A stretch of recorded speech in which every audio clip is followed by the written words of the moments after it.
ഇപ്പോൾ മാങ്ങൻ്റെ സീസണല്ലേ, അപ്പോൾ നമുക്ക് മാങ്ങൻ്റെ പൊടി ഉണ്ടാക്കി വെച്ച് പറഞ്ഞാൽ നമുക്ക് കറിയിലേക്കായാലും ചമ്മന്തിയിലേക്കായാലും ഏതിൻ്റെ മാങ്ങ കൂട്ടുന്ന ഏത് കറിയിലേക്കായാലും ഇതൊന്നും ഒരു കുറച്ച് ഇട്ടാൽ മതി കേട്ടോ.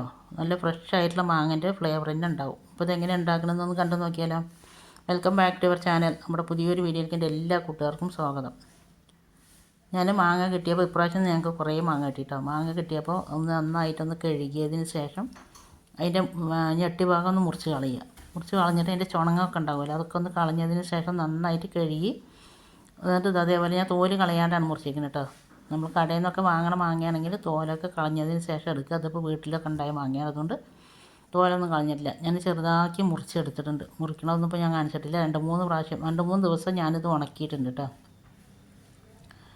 നമ്മളിങ്ങനെ ഫ്രഷായിട്ട് ഉണക്കിയിട്ട് ഇതേപോലെ എടുത്ത് വയ്ക്കുകയും ചെയ്യും. ഇങ്ങനെ ഉണക്കിയതിന് ശേഷം അച്ചാറിട്ടുണ്ട് പറഞ്ഞാൽ 1 വർഷം 2 വർഷം വരെ ഈ അച്ചാർ ഇരിക്കും കേട്ടോ, കേടേ വരില്ല. എൻ്റെ അമ്മായിയൊക്കെ അങ്ങനെയാണ് അച്ചാറിടുക.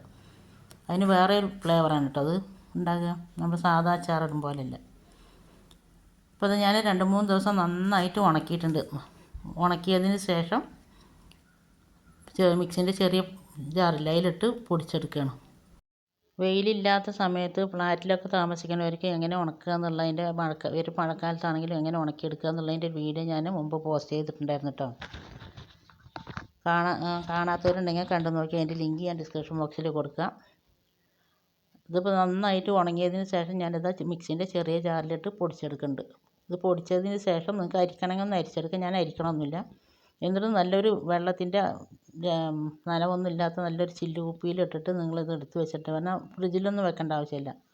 ഒരുപാട് നാൾ നമുക്കിത് ഉപയോഗിക്കാം കേട്ടോ. ഒരു കേടും വരില്ല. മാങ്ങ നന്നായിട്ട് ഉണങ്ങണം കേട്ടോ. ഇതുപോലെ ചെയ്ത് നോക്കി. ഇത്ര നേരം എൻ്റെ വീഡിയോ കണ്ട് എന്നെ സപ്പോർട്ട് ചെയ്യുന്ന എല്ലാ കൂട്ടുകാരനെ കൊണ്ട് ഒരുപാട് നന്ദി. അടുത്ത നല്ലൊരു വീഡിയോ ആയിട്ട് വരാം. Okay, thank you.